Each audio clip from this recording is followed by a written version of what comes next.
हर हर महादेव। जब हम योग की बात करते हैं तो हम किसी व्यायाम या किसी तकनीक की बात नहीं कर रहे। हम इस सृष्टि के विज्ञान की बात कर रहे हैं और कैसे सृष्टि के इस अंश को इसकी परम संभावना तक ले जाया जा सकता है। जब शिव योग का संचारण और सृष्टि की संरचना की व्याख्या सप्तऋषियों से कर रहे थे, तब एक सुंदर घटना घटित हुई। सप्तऋषियों में से एक ऋषि, जो भृगु महर्षि के नाम से जाने गए, शिवजी के एक उत्साही भक्त थे। इस पहले योग कार्यक्रम में जो कांति सरोवर के किनारे हो रहा था, जिसे कृपा की झील के नाम से भी जाना जाता है, माता पार्वती भी मौजूद थीं। भृगु हमेशा की तरह सुबह जल्दी आए और वे शिव की प्रदक्षिणा करना चाहते थे। पार्वती शिव के करीब बैठी थी, परंतु भृगु ने दोनों के बीच से होते हुए शिव की परिक्रमा पूरी की, क्योंकि वो सिर्फ शिव की प्रदक्षिणा करना चाहते थे, पार्वती माता की नहीं। शिव इससे खुश हुए, पर पार्वती माता नहीं। उन्हें यह पसंद नहीं आया। उन्होंने शिव की ओर देखा।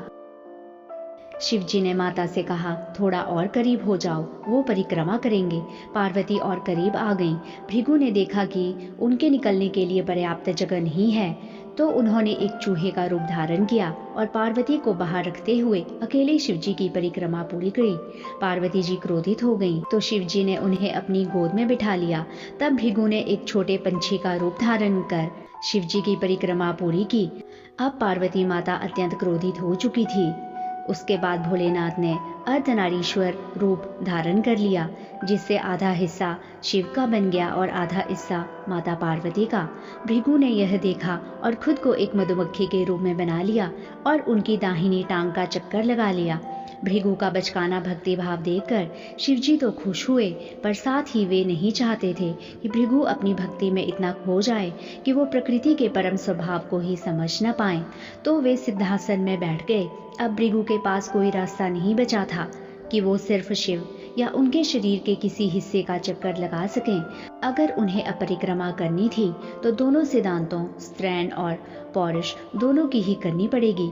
यह कहानी हमें संप्रेषित करती है कि जब हम योग की बात करते हैं तो हम सभी आयामों के समावेश की बात करते हैं। यह कोई व्यायाम या प्रक्रिया नहीं है जिससे आप सेहतमंद होते हैं। यह मानव जाति के परम कल्याण के बारे में है, जिससे जीवन का कोई भी पहलू बाहर नहीं रखा जा सकता। यह ऐसे आयाम को छूने के बारे में है जो सारे आयामों से परे हैं।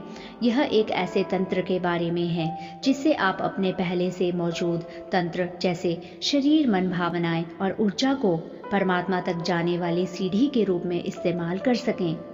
हर हर महादेव।